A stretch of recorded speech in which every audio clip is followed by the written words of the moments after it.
संभल के मुशीर खान तरीन।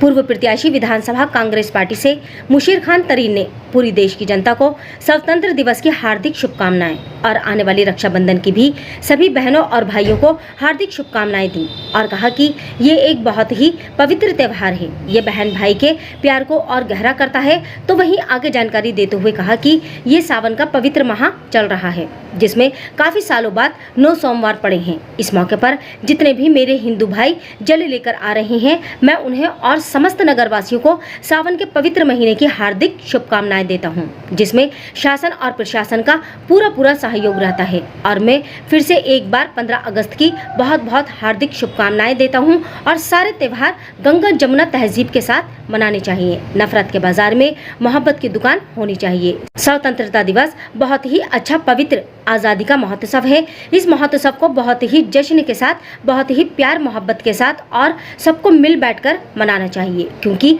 हमारे देश को आज़ादी मिली थी 15 अगस्त 1950 को सबसे पहले स्वतंत्र दिवस मनाया गया था और हम सबको अपना राष्ट्रीय ध्वज लहराना चाहिए। जब हमारे संवाददाता ने मुशीर खान तरीन से बात की तो उन्होंने आगे जानकारी देते हुए बताया।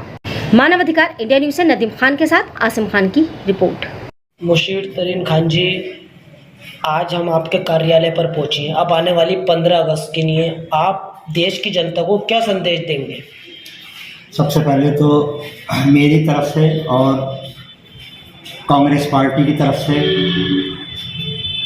सभी देशवासियों, संभलवासियों, शहरवासियों, सभी साथियों को मेरी तरफ से स्वतंत्रता दिवस की बहुत मुबारकबाद, शुभकामनाएं।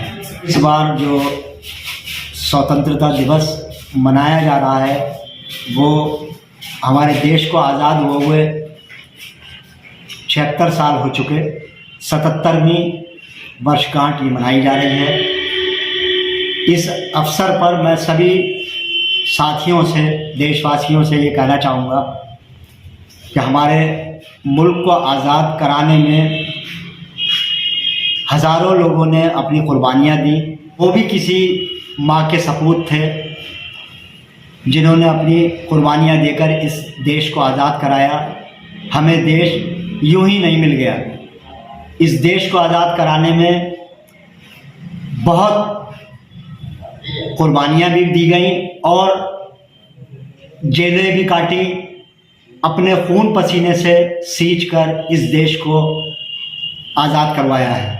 देश हमारा है, देशभक्ति हमारे रोम रोम में बसी हुई है और हमारा ये फ़र्ज़ बनता है, ये पार्टी की बात नहीं है, बल्कि हम देश के नागरिक होने के नाते हमारा ये फ़र्ज़ है कि हम अपने देश की मिट्टी को गले लगाएं और हम घर घर तिरंगा फहराकर इस बात का सबूत दें कि हम सभी देशवासी एक हैं, हमारी भावनाएं एक हैं, हमें कोई जुदा करने वाला नहीं है। हम इस देश के लिए, चाहे हमारे हिंदू भाई हों, मुसलमान भाई हों, सिख हों, ईसाई हों, कोई जाति, कोई धर्म इसके अंदर अलग नहीं है। हम सब ने मिलकर इसके अंदर कुर्बानियाँ दी, अपना खून पसीना बहाया और उन सपूतों को हम सब लोगों को याद करना चाहिए जिन सपूतों ने अपनी जान को जान न समझकर अपनी जानों की कुर्बानियाँ देकर इस देश को आज़ाद कराया।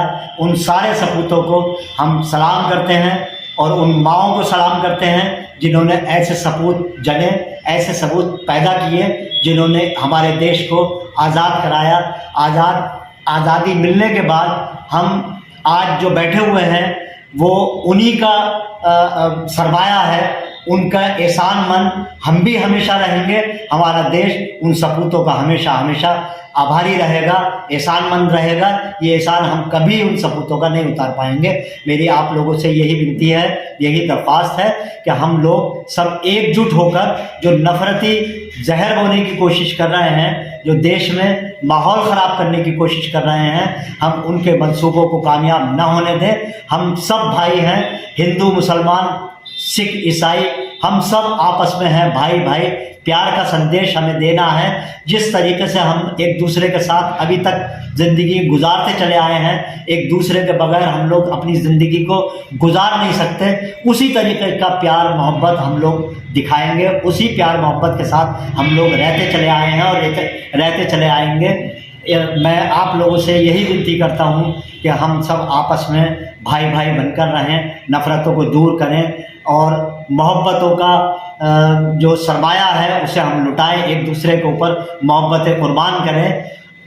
मैं इसी उम्मीद के साथ सब लोगों से ये कहता हूँ कि हमारा देश हमारा है, इसमें हम में से कोई अलग नहीं है, हम सब एक दूसरे के साथी हैं। जय हिंद, जय भारत। बुचड़ जी, जैसे 15 अगस्त भी है और अपना लगा के बहन भाइयों का एक त्यौहार है रक्षाबंधन को लेकर क्या कहना चाहेंगे आप? और इस समय सावन भी चल रहा है। देखिए, रक्षाबंधन पर मेरी सभी भाइयों को शुभकामनाएं।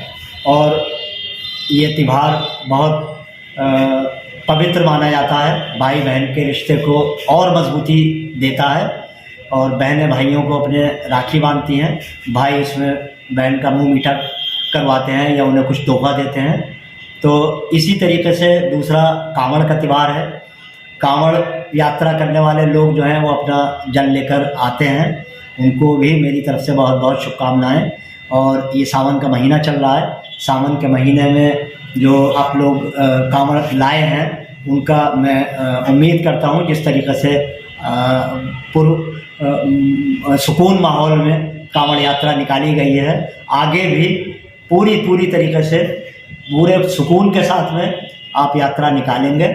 हमारे सभी भाइयों को, मुसलमान भाइयों को भी मैं ये कहना चाहूँगा कि उनका आदर करें, एक दूसरे का सम्मान करें, एक दूसरे के मज़हब को सामने रखकर उनकी भावनाओं को कोई ठेस नहीं पहुँचे, एक दूसरे की भावनाओं को समझते हुए त्यौहार करें। जैसे सर, शासन और प्रशासन पे इस वक्त सबसे ज़्यादा लोड है, 2-2, 3-3 त्यौहार का आने के कारण उनको क्या संदेश देंगे आप? नहीं, देखिए, शासन प्रशासन ने अपनी सी कोशिश पूरी की है और ख़ास तरीके से संभल के जो हमारे प्रशासनिक लोग हैं उन्होंने कमाल कर दिया। उन्होंने एक हद तक कोशिश की।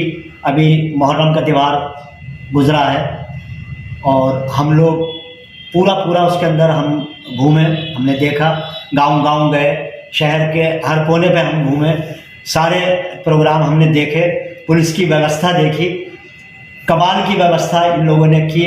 वो लोग अपने आप में एक बहुत ही सराहनीय काम प्रशासन ने किया है, ख़ास तरीके से कोतवाल साहब ने।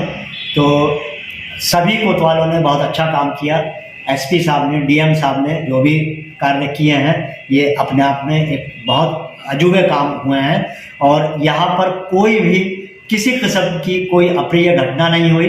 दोनों त्यौहार बहुत ही अच्छे ढंग से मनाए गए, जबकि एक ही टाइम में कांवड़ यात्रा भी निकल रही थी और मुहर्रम भी मनाए जा रहे थे। लेकिन ये मैं इसका सारा श्रेय जो है वो जनता को भी देता हूँ और इसके साथ साथ पूरी हमारी जो प्रशासनिक अमला है उन सबको देता हूँ। डीएम साहब, एसपी साहब और कोतवाल साहब वगैरह, एसपी साहब, सीओ साहब, सभी लोगों ने बहुत अच्छे ढंग से पूरी अच्छी तरीके से व्यवस्था की। इसके लिए मैं सबको मुबारकबाद देता हूँ। बहुत बहुत धन्यवाद। जय सर, एक मणिपुर में हिंसा चल रही है, उस हिंसा में आप क्या कहना चाहेंगे? देखिए, मणिपुर की हिंसा जो है वो एक बहुत बड़ी हिंसा है और अजीब घटना है और ऐसा नहीं होना चाहिए। और हमें चाहिए कि उन लोगों की मदद करें, सरकार को भी चाहिए कि वहाँ जाकर उन लोगों के हालात मालूम करें। उसमें चाहे किसी भी कम्युनिटी के लोग हों, जिन लोगों को तकलीफ़ पहुँची, जिन लोगों के नुकसान हुए, उन नुकसानों की भरपाई की जाए। उन जो गलत मुकदमों में फंसे गए हैं उनको रिहाई मिले और जो जिनके लोग मर गए हैं, जिन्होंने अपने लोगों को खो दिया, उनकी हम लोग भरपाई तो नहीं कर सकते, लेकिन उनकी पूरी उनके लिए हमारी दिल की गहराइयों से हम उसका अफसोस करते हैं और उनके साथ खड़े हैं। देश के लोग उनके साथ खड़े हैं और मेरी अपील है कि सरकार से कि सरकार उनकी जिस तरीके से भी मदद कर सकती हो, हर संभव कोशिश करें कि उनकी मदद करें।